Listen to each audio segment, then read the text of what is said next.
Okay, well, welcome to Matchcast, everyone.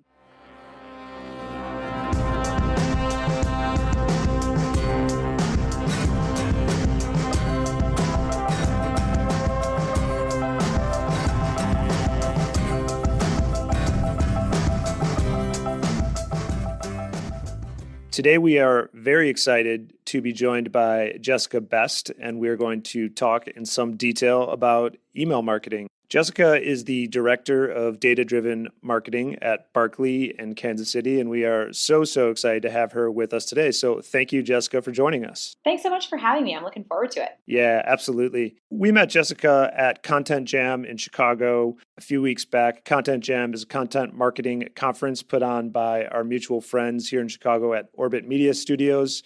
Orbit is wonderful people. They do great website design work. And through them, we met Jessica. Jessica gave a really packed with useful info masterclass on email marketing.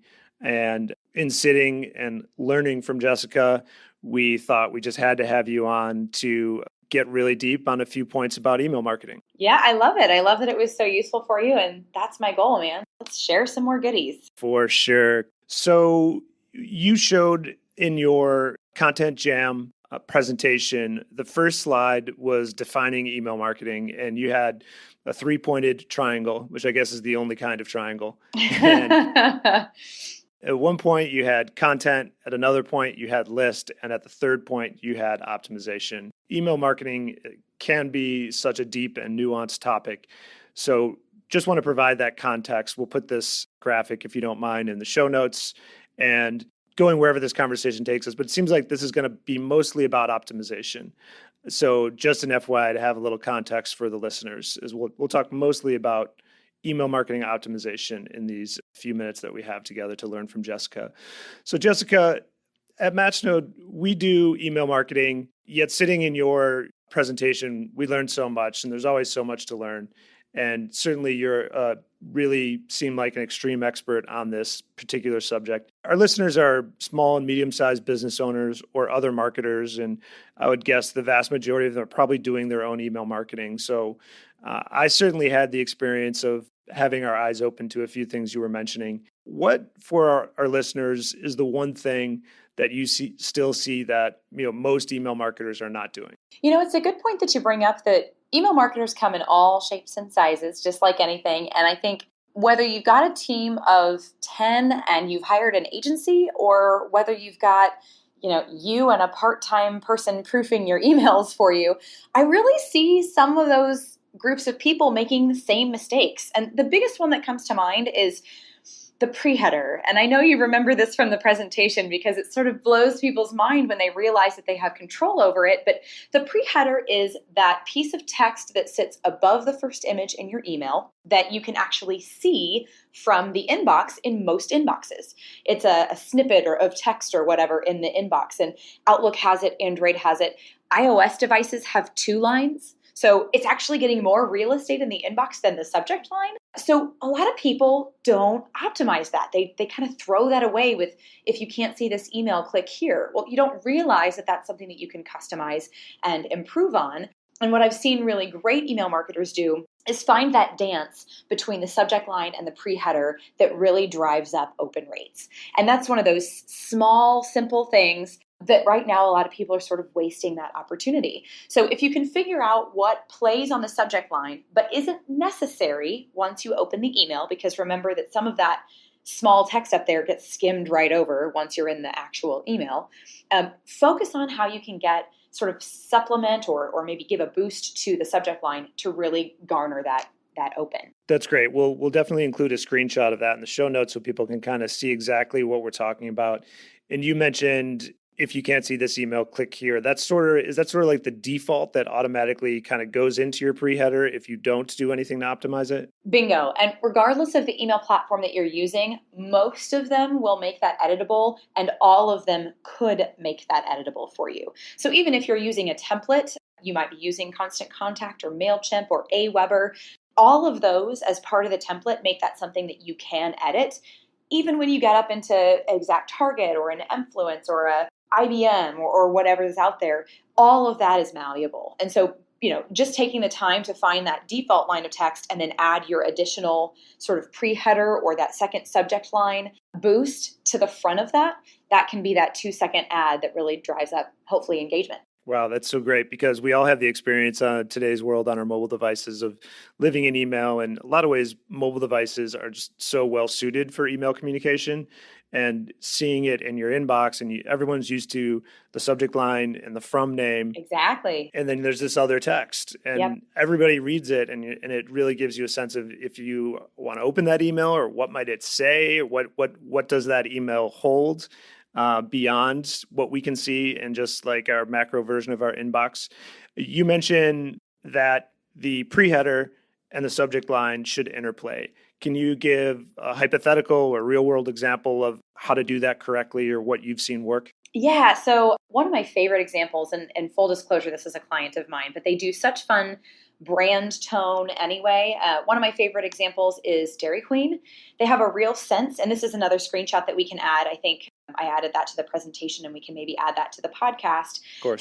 But they do a really nice job of interplay with those where the subject line sort of stands on its own, but that pre-header works. And my favorite example actually just came out today, and that is an oops email. And the sort of unknown fact in the world is your oops email is almost always going to outperform your other emails because we're human and we all want to know what you messed up on. Yeah. So briefly, what's the oops email? I know what you mean, but the oops email, meaning you sent something that shouldn't have gone. In this case, it was we sent a United States email that should have gone out to the full United States list, and there were about 6,000 people in there that were actually in Canada. It's usually a part of the list that we take out, and we forgot to take it out. So now we owe those 6,000 people an oops. We got a little egg on our face. This is like the ultimate oops for U.S.-Canada relations too, because That's right. almost every Canadian I've met is such a nice person. But if you want, the only way they would like not be your friend is if you assume that they're an American. Right. And in this case, it's that one of the products isn't even available in Canada. So we've got 2 blizzards, by the way. Pumpkin pie blizzard is maybe the best thing you're ever going to have in your life. But they've got a pumpkin pie blizzard and an apple blizzard in the United States. And so the subject line was a nice play on apple versus pumpkin, which one's your favorite. And in Canada, they only have the pumpkin pie. Oh. So we recently wrote a subject line that says, oops, it has to start with oops. Oops subject lines have to start with oops. Oops, Canada is team pumpkin pie blizzard all the way. Apple pie blizzard. And then the pre-header says apple pie blizzard available in U.S. locations only. Okay. So very clear play there between what you need to know. And if you don't even open the email, you already know what the oops was. So a really nice play there. It's obviously a continuation of the sentence, but the subject line stands on its own. It keeps the brand tone through the entire subject line and pre-header. Really nicely done there. Great. Well, we are not advocating for purposefully sending mistaken emails so you can send the oops email, given that the oops emails are always opened at a higher rate than quote unquote normal emails. But that's a good example. Thank you for that. Yeah. So the pre-header is really important, and that was really eye-opening in your presentation to us. What's another example of something that sometimes you maybe have a client or a would-be client, a prospect, and you start to look into what they're doing, and you look at their emails, and all of a sudden it just like jumps off the screen at you that maybe some more less experienced email marketers might not know or notice? Actually, when you asked the question, there were 2 things that came to mind, and the second one is I am floored. I still get so enraged in my inbox when people send me an email that is all image. This is a tactic from 2004, maybe. Yeah. And really, designers that aren't used to email design, it's so easy to just design something up, save it as a JPEG, and then shove it into the email. And I understand the draw to do that. But unfortunately, up to 33% of our list could have images turned off. And that includes versions of Outlook and Android. So across desktop and mobile, we're sending a blank email to subscribers who asked to receive promotions from us unless they take 2 or sometimes more clicks to download images or to load those images. So the sort of, whoa, we have a really great looking email, but even the text, like black text against white background, was still an image instead of making it what we call true text, meaning just put text in the email the same way that you would type text on a web page or something like that. That's a big one. And unfortunately, that one has other repercussions. And this gets back to optimizing, not just content, but actually optimizing your email. The one big image emails, according to spam filters, don't say anything. So when you send your email through to an inbox, it has to pass the spam filter first. That spam filter is going to read your email to determine what it's about and whether they should deliver it. Unfortunately, if all of the words are baked into your images, your email is blank for that spam filter. And it basically assumes that you're trying to hide something and kind of usually categorizes you as spam. Yes. So not only is the person you're hoping to send to not maybe seeing it, they may not even be receiving it in their inbox because the spam filter can't read what it's about. Okay, so those are two really big reasons why you do not want a single image and no text in your email. Let's unpack them one by one. Yeah. The first is that you might have images default off on your email. Can you give some of the big platforms, whether Android, iOS, Outlook, Gmail, are there any that have images off by default? Most installs of Outlook will have images off by default, and early versions of Android will have images off by default. My favorite resource for this, because it sort of changes all the time, is actually Litmus, Okay. Litmus, like a litmus test. Litmus.com actually keeps a running total of whether images are enabled or disabled by default on certain browsers.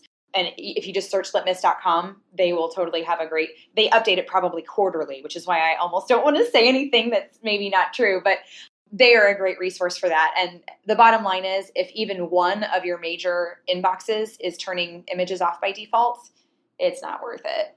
Gmail Right. used to, and they load images now, which is great. iOS actually loads images by default on all devices. So we're always getting images, and usually animated images work really well there too. But yeah, you don't want to play with the wrong game there. So you say 33% of your list may not see it because images are off. Yet a lot of emails, maybe the majority of emails in today's email marketing, have some images in them. So what do you do? Do you take a look and create a second version of what it looks like for somebody that does have images off? Because you're going to have some percentage that aren't going to see your images. great question. So the best trick here is to design your emails with a balance and design for those people who are going to have images turned off. You don't need a second version, and I wouldn't actually recommend spending a lot of time there. Certainly you could send a text-only version, but that's really missing a lot of the fun stuff you can do in email. So Right. instead, we talk about make sure you're doing things like using alternate text, which is the text that kind of goes behind an image when images are turned off.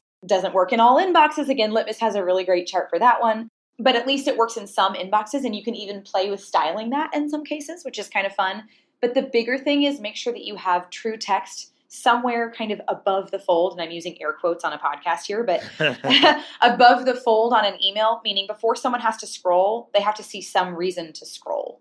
And that means for those people with images turned off, make sure that you've got a really killer headline and some great body copy dragging them or driving them into the body of that email. Great. And, on mobile, people are super happy to scroll, but Right. you have to give them a reason to. That's right. And if they can't see anything, there's no reason to. Think about how fast you go through and triage your mobile inbox. Delete, delete, delete, right? And that's what we see commonly is that mobile people report that in general, they're triaging on mobile and maybe revisiting on desktop. But if it doesn't look on mobile, a large percentage of your audience is going to delete your email because it didn't look like something that they were interested in. Think about the power of that when 55% of our audience is maybe opening on a mobile device. And it's different by every company, of course, but the average overall is that over half of email is opened on some sort of mobile device. Make sure that your mobile view, make sure that your email's sort of squished view looks like it's worth clicking on and opening as well. Yeah. And another reason to concentrate on that pre-header is just people just flip through, whether it's Twitter or email. I just have this vision of myself standing on a bus, just flying through messages, Totally. and swiping to the right for the ones that I don't want, and they're just gone. Totally. Like you said, I'm doing that trimming and triaging on my mobile device, and knowing that when I sit down at my desktop to write a response to those that merit it, I've already cut out things that, just aren't worth my time. Like if they have no pre-header, aren't giving me a hint as to why I should be reading this. Bingo. And you are representative of the analytics in that case. Yeah, absolutely. Not always. I'm a sample size of one in that story, but in That's this right. case, it works. But that's what I say. It's you remember this, I'm sure, from the presentation. I want analytics, not anecdotes. Sometimes anecdotes help display the story in a way that makes it relatable, but the numbers show that you and I, when we triage our mobile inboxes, are the norm. Absolutely. So we're talking about not over relying on images and certainly not having one big image with all your text in it. And the first reason is As we said, a lot of people could have images turned off. That's going to be a complete fail. And the second reason is that you may go into the junk folder because the email looks empty to spam filters. It kind of reminds me of the same thing in SEO. You don't want to put all of your text on your website in these images because the search engines can't index them. Totally. It's the same thing. It's the same concept. Yeah. And you mentioned Litmus as a great tool, and we'll certainly link to that. How do I find out if I'm going into the spam filter? And do I do this before I send the email, after I send the email? How do I figure this out? Yeah, no, great question. And this is probably where I spend, so much of my time between breaks at conferences or when I talk to people about this sort of foreign world of deliverability, which is a multi-syllabic way of saying pain in my butt. Deliverability meaning the art and science of getting through to the inbox. How do you know if you're getting through is the first step in fixing if you have a problem getting through to the inbox. There are two different types of tests. One is the pre-send and one is the post-send, and two different companies actually offer both. Litmus, obviously, I'm a fan of Litmus, offers the pre-send testing. They integrate with a lot of email platforms. So if you are using MailChimp or Constant Contact or some of these others, they're either integrating Litmus or they have something of their own. Sometimes it's called Inbox Doctor or something like that. That is actually meant to be before you send. The reason being, if you send on the default settings, if you send your email through a sample spam filter at Gmail or Yahoo or business-to-business inboxes like Outlook, if you send and it gets blocked, it's time to make some changes to your email, right? And you want to do that before you send because the point of that test is to give you a chance to correct that before you blast it out to your list and just kind of don't go anywhere. Makes sense. Yeah, Litmus is the pre-send, and I would recommend sending that as often as you can. If you find that you've got kind of a good template going, maybe you don't have to send every time, but because the content of your email is sometimes a big reason why you would or would not get past a spam filter, Litmus's filtering system really helps mock that up for you and decide whether you're kind of on track or not for that type of thing. Got it. There's also the post-send test, and these are my favorites because these are most likely to be a little bit more representative of what actually happened. And this is actually a company called ReturnPath that I work with most often. They give you a list of fake addresses. They're real email addresses, but they don't belong to anybody. They belong to ReturnPath. And you send to them at the same time as you send to your real list. Once you've sent, it monitors where those emails landed for their faux inboxes. So of 500 inboxes, we've got A through Z at AOL, A through Z at Gmail, A through Z at Yahoo. And they basically report our emails, your email showed up in our inboxes that start with A through our inboxes that start with T or something. U and V went to the spam folder and then we never saw the rest of it. So they're actually giving you information about where that email landed in their sort of seed address list. Interesting. Yeah, this is incredibly insightful. It's always meant to be a guide and not law because, for example, if I sent to you, Chris, and you open every time and click, and you and I have had emails back and forth, the next email that I send to you, Gmail is going to put in the inbox because we have a relationship and because you've proven that you're interested. Right. So that notwithstanding, sort of on the default level, if nobody opened and nobody clicked, would this email arrive in the inbox, in the junk box, or nowhere? So it's a really good gauge. And they actually have something called panel data too. They've got a tool or an opt-in system where real subscribers that might be on your list have sort of opted in to give ReturnPath this information about where brand emails are landing in their real inboxes. And that's really good information because they are usually signing up for them, engaging with them or not. You know, that history is sort of there. And that's called panel data. That panel data only really works with bigger lists because if nobody on the panel is on your subscriber list, we just don't have the data. So for bigger senders, that's something that I really rely on. And for smaller senders, that seed list that ReturnPath uses is really the biggest success that we can find correlating that to what we see our results. Because the other thing that you can look at, even if you don't pay for either of these services, is you can actually go into a sent email, find your average open rate. Let's say you got a 20% open rate. In most systems, you can break down your results by domain. Let's say at gmail.com, your gmail.com subscribers, the open rate was 20%.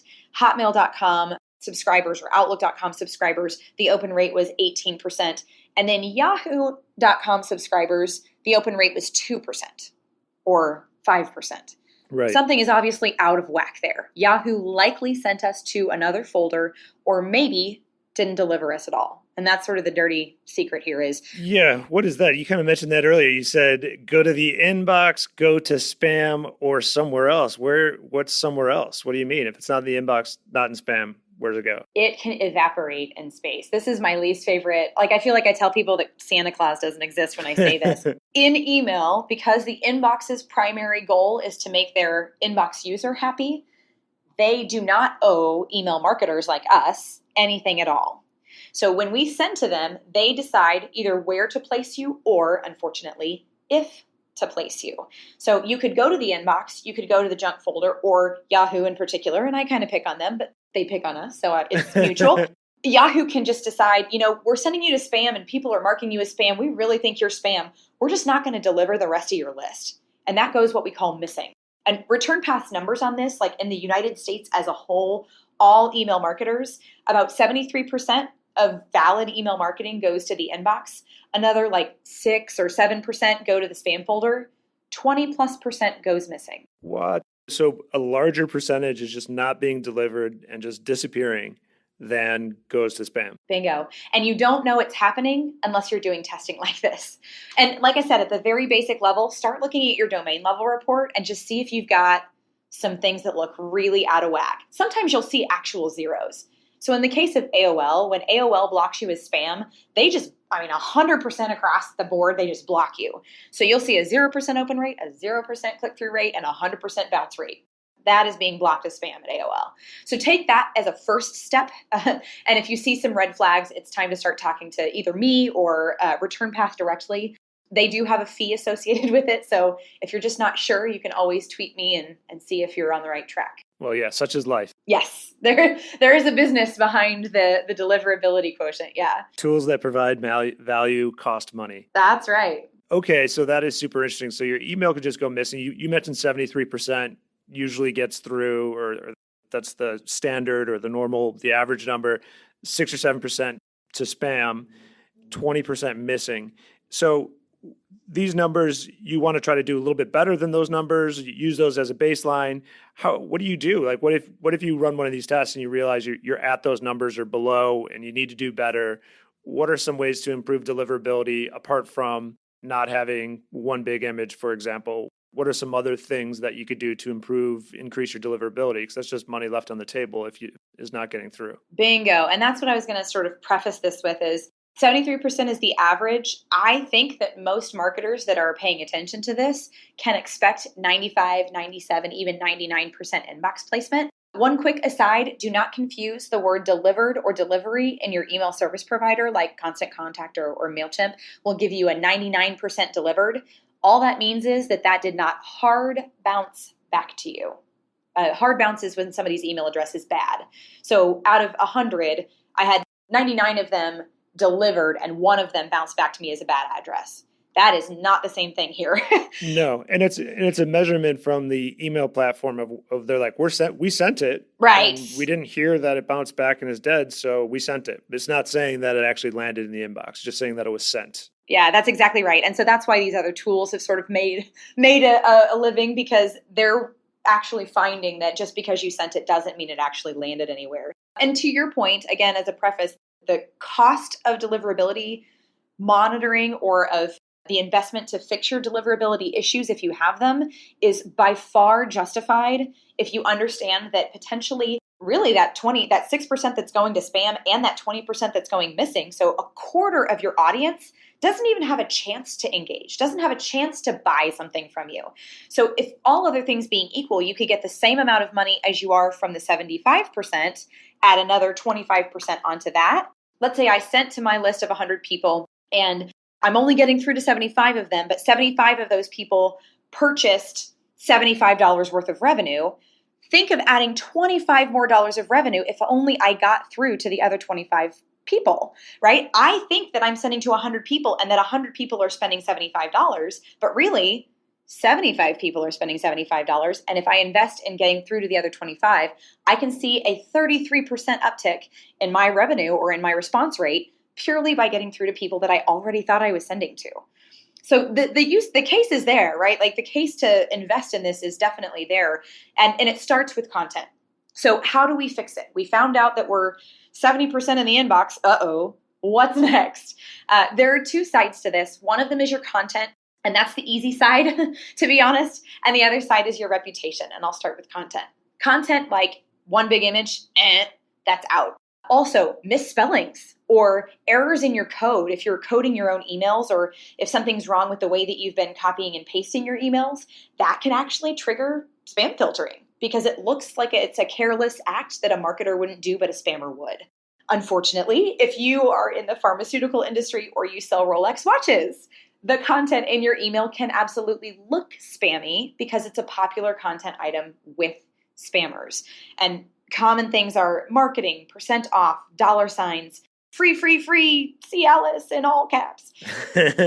Don't put the word Cialis in your email. Don't put Cialis or Viagra in your email. Well, and what's funny is I actually had a client who worked in pharmaceuticals, and we had to be very careful in how we crafted our emails because they actually did product testing for Cialis providers. I mean, they had to say the word Cialis in their email. So we had to figure out sort of that balance of how do we talk about the product and feature the product in the images maybe, but maybe not have to say Cialis in all caps with a registration mark in the body of the email. Yeah, so is that a case where you could actually use the image to hide the word and improve your chance to get through? Yeah, you like that? If the spammers are going to bring us down, we're going to use those tricks where we can. You just want to make sure that you have a balance of text in that email that does talk about the benefits or that has some sort of non-marketing, non-sales, non-pharma copy in it. And just test it. Test it through Litmus and see what it takes to balance that out and get through. Quick tip there, if you can add at least 500 characters of text to your email, that balance of text to image becomes a little bit more moot. So if you have at least 500 characters of text in your email, you've probably checked the box for how much you absolutely have to have before spam filters are just going to think that you're trying to scam them. Okay, so that's a rule to keep in mind generally is 500 characters of text, you're generally going to be okay on the systems being able to read your emails and determine that it is not spam. Yeah, bingo. Great. Well, Jessica, this has been so informative, fun, helpful, useful. I'm sure the listeners will agree. Thank you so much for joining us. Do you have anything else you'd like to mention? Oh, first, follow Jessica on Twitter at bestofjess, B-E-S-T of J-E-S-S. Awesome name, Jessica Best. That's right. That's got to be fun. It is. Anything else, Jessica, you would like to mention or include here for our listeners? The last thing I'll say, and this is a bit of a soapbox of mine, all of your best intentions are great, but in email marketing, it starts with getting permission to send email to that list. And that goes back to almost everything we've talked about here, getting through to the inbox, getting high engagement rates, and really having an optimized list. Make sure that you're sending what you promise and only sending to those people that you've asked. And that's sort of the biggest overarching rule that I can give you in email marketing. And if you want to talk to me about it, you can hit me up on Twitter, like Chris said, Best of Jess on Twitter. I'd love to connect with people and learn more about what they're doing. Awesome. And that gets, you said content and reputation, and that gets to reputation, which is the subject of another podcast. Bingo. Well, thanks again for joining us, Jess. We really appreciate all the time, information, awesome energy. Thanks to our listeners, and we will talk to you all very soon.